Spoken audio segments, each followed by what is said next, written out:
The WWE Universe is in a massive uproar right now as WWE has failed to push LA Knight again. In today's video, we'll be discussing past times that they said they were going to push him. Well, not them specifically, but rumors.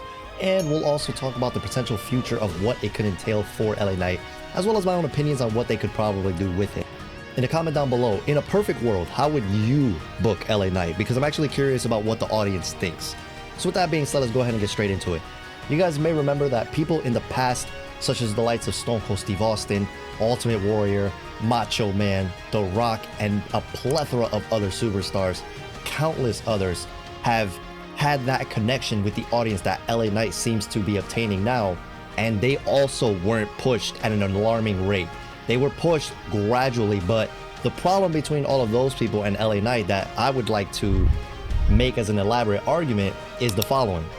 LA Knight has not been featured in any marquee stories. Stone Cold Steve Austin, despite him not getting his mega big babyface push until like the 98, I believe it was, at the time he was still feuding with the likes of like Bret Hart and other people like that. So the argument could be made that LA Knight could potentially not keep that momentum if the audience may over time lose faith in him. We have seen this happen with numerous other superstars. Dolph Ziggler, case in point, he was a massive heel at the time when he had AJ Lee and Big E by his side. Next thing you know, he cashes in Money in the Bank on Alberto Del Rio the night after WrestleMania with one of the loudest ovations that I have ever heard in the 21st century. But aside from that, he turned babyface when he fought Del Rio, and they did essentially a double turn. The audience was hot for this man. It was the perfect time for him to recapture the World Heavyweight Championship. Instead, they had Del Rio go over. Now, to this day, I do understand both sides of it. At the time, Dolph Ziggler was just returning from a concussion, and he was leading to believe by some people that he was injury prone. I think he didn't have a single injury after that. If memory serves me correctly, he was perfectly fine. But they decided to go the alternate route for that same reason. But then the other reason is, you know, he takes the World Heavyweight Championship and he gets that instant gratification. What comes of the fans? History has shown that whenever instant gratification befalls a superstar, the fans do statistically turn on them. Which brings me to my next point. If LA Knight just gets that insane, crazy momentum, mega babyfish tryhardness, that wasn't even a sentence. I completely apologize for that. I don't write scripts. I just kind of try to make coherent sentences with a subject that I'm trying to keep in line. But long story short, if they give him the super mega baby fist push, right, and they shove him down your throats, some people could argue the difference is we like LA Knight, we want to see him, blah blah blah. Completely understandable. But then there's always going to be that other half of the audience that is going to be like, he hasn't beaten anybody of notoriety, he hasn't been built up, how is he just winning this out of nowhere, you know, this, that, and the third. And that argument is always going to be there, and it is completely understandable, which is why I understand why he didn't win the Money in the Bank, right? He hasn't been featured in any marquee stories. Like I said earlier, he has not been featured in any level of high level competition. So what does WWE do here? Well, that brings me to what happened last night on SmackDown. WWE recently held a poll with the following tweet. At 8:06 p.m. on July 21st, they tweeted the following. SmackDown on FS1 kicks off with the US title invitational fatal 4-way. Who y'all got? Now let's go ahead and take a look at the percentages. Because if it isn't obvious, LA Knight won by a landslide. Yeah.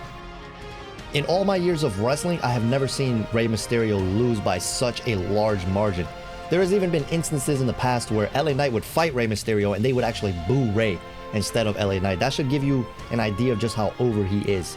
Now, has he been booed before? For sure. There was that one time in the Royal Rumble when he came out at number 30 during the Daniel Bryan Yes Movement era. Now, they weren't actually booing Rey specifically. They were simply booing the decision to not give Daniel Bryan that push, so they decided to hijack the show and boo anybody who was not Daniel Bryan, which is completely understandable. And I feel like eventually the audience might do the same thing for LA Knight. And maybe that's what WWE wants. But to get back on track here, to not lose it, Cameron Grimes, 2.9%. Sheamus, 6.1%. Rey Mysterio, 9%. LA Knight, with an overwhelming 82% of the votes. Do you understand what that means? That means 4 out of 5 people voted for LA Knight repeatedly, consistently, over the span of however long they held that poll for. So what should WWE do here? Do they just push him to the moon because he's been getting some reactions? Or do they build him up and give him proper storylines so that when he inevitably does become champion in some capacity, the payoff is worth it? The best way that I could explain it, man, is like my fellas out there, right? You get a beautiful girl, you want to take her out to dinner, you want to see what it's about first. You know, some people are even demisexual.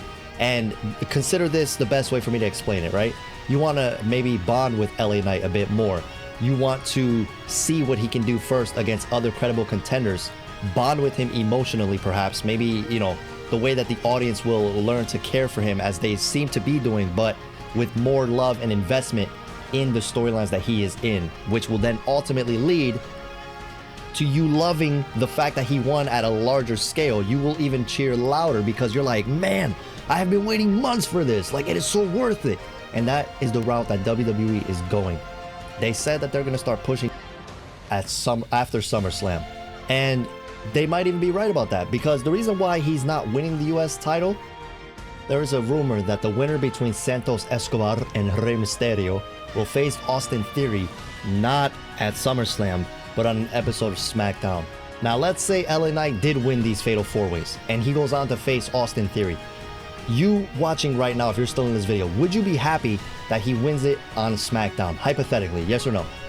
Or would you be happy that he gets his monumental payoff at one of the big 4 pay-per-views, or even on a massive premium live event that would dictate the future of his career path and the excellence and trust that WWE has in him?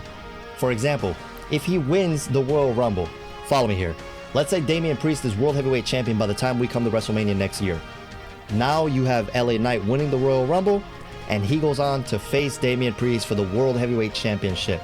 And you do a build-up there where it would actually make sense, because even though they don't care right now about the draft, they're having Judgment Day on SmackDown, even though they're from Raw and things like that.